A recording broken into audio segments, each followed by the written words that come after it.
শিক্ষার্থীদের যে নাম ব্যালট নাম্বার সেটির সাথে যেন হালনাগাদ ছবি যুক্ত করা হয় এবং এটি সকল প্রার্থী ভোটার সবাই এই দাবি জানিয়ে আসছে। আমরা দ্বিতীয়ত আমরা যে দাবিটি জানিয়েছি যে ঠিক ডাকসু নির্বাচনের আগ মুহূর্তের দিনগুলোতে যেই ডিপার্টমেন্টগুলোতে গুরুত্বপূর্ণ পরীক্ষা থাকে, যেহেতু ডাকসু এটা একটা ক্যালেন্ডার ইভেন্ট হওয়ার কথা, ক্যালেন্ডার ইভেন্ট হলে স্বাভাবিকভাবেই কোন ডিপার্টমেন্ট কোন পরীক্ষা কবে হবে সেক্ষেত্রে ঠিক আগ মুহূর্তের দিনগুলোতে একটা ফ্লেক্সিবিলিটি থাকার কথা। এটা কিন্তু আমাদের দায় না, this is not our liability, এটা বিশ্ববিদ্যালয় প্রশাসনের লাইবিলিটি। সুতরাং ওনারা শিক্ষার্থীদের উপরে এই বিষয়গুলো জোর করে চাপিয়ে দিতে পারেন না। অবশ্যই আগের দিনগুলোতে যাদের গুরুত্বপূর্ণ পরীক্ষা রয়েছে সেই পরীক্ষাগুলোকে যেন কিছু রিশিডিউল করা হয়, যেন সবার জন্য ফ্লেক্সিবিলিটি হয়। কারণ এত এত প্রার্থী এত মানে ভোটারদের কাছে যখন যাবেন তখন কিন্তু এটা আসলেই একটা যাদের একদম ঠিক আগ মুহূর্তে যদি গুরুত্বপূর্ণ পরীক্ষা থাকে তাদের জন্য ক্ষতি হবে। আমরা চাই যে অন্তত 3-4 দিন 5 দিন আগ থেকে যেন গুরুত্বপূর্ণ পরীক্ষাগুলো সেগুলোকে যেন রিশিডিউল করা হয়। আমরা বন্ধের কথা বলছি না, সেগুলোকে যেন রিশিডিউল করা হয়।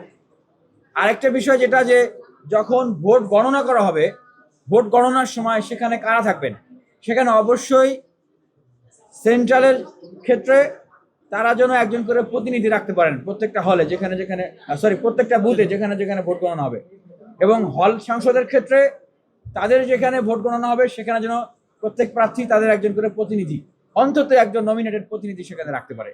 অন্যথায় এই রেজাল্ট নিয়ে কিন্তু অবশ্যই একটা অস্পষ্টতা তৈরি হবে এবং একটা উদ্বেগের জায়গা কিন্তু এখানে থেকে যাবে।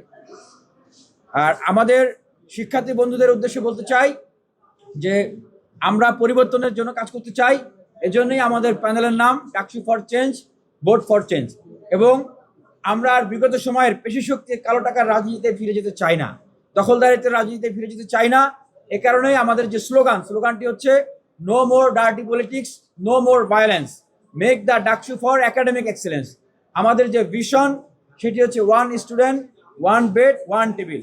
আর আমরা শিক্ষার্থীদের উদ্দেশ্যে এই কথাটি বলতে চাই যে সেই বিগত সময়ে যেভাবে আমরা শিক্ষার্থীদের পাশে থেকেছি, হামলা মামলা জেল জুলুমের শিকার হয়েও শিক্ষার্থীদের পাশে দাঁড়িয়েছি, শিক্ষার্থীদের অধিকার নিয়ে কথা বলেছি, সেই 18 কোটা সংস্কার থেকে 24-এর গণ অভ্যুত্থান পর্যন্ত, সেই আবরার ফাহাদ থেকে ফুলপুরি পর্যন্ত, সেই প্রশ্নবাস বিরোধী আন্দোলনের কথা বলি, মোদী বিরোধী আন্দোলনের কথা বলি, এই যে শিক্ষার্থীদের গেটসুম গণরুমের নির্যাতনের কথা বলি, এবং এই জুলাই অভ্যুত্থানের কথা বলি, তারকে ফেসিবাদ বিরোধী ছাত্র ঐক্যের কথা বলি, অভ্যুত্থান পরবর্তী চাকরির আবেদন ফি কমানো, পিএসসি সংস্কার আন্দোলন, এবং সর্বশেষ যদি বলি আজকে বিশ্ববিদ্যালয়ে এই যে বিউটি অফ ডেমোক্রেসি, গণতন্ত্রের সৌন্দর্য, অভ্যুত্থান পরবর্তী শিক্ষার্থীদের সবচেয়ে বড় অধিকার ভিত্তিক যে এই অর্জন, এই যা আন্দোলন যদি বলি, এই ছাত্র সংসদ নির্বাচন, এটির জন্য আপনারা অবগত আছেন যে 20 সালের বাসভবনের সামনে আমরণ অনশন করেছিলাম। মরণপণ ফাইট করে আজকের এই বিউটি অফ ডেমোক্রেসি ঢাকা বিশ্ববিদ্যালয়ে এসছে। শিক্ষার্থীদের উদ্দেশ্যে এটি বলতে চাই, যেভাবে করে বিগত দিনেও আপনাদের জন্য আমরা কাজ করেছি এবং এই ডাকসু নির্বাচনকে মরণপণ ফাইট করে যেভাবে করে আদায় করে নিয়ে এসেছি সবাই মিলে, আপনারা যদি আমাদেরকে ম্যান্ডেট দেন, আগামী দিনে ঢাকা বিশ্ববিদ্যালয়েও যে শিক্ষার্থীদের অধিকারগুলো রয়েছে সেই অধিকারগুলো আমরা সেভাবে করে ফাইট করে আদায় করতে চাই।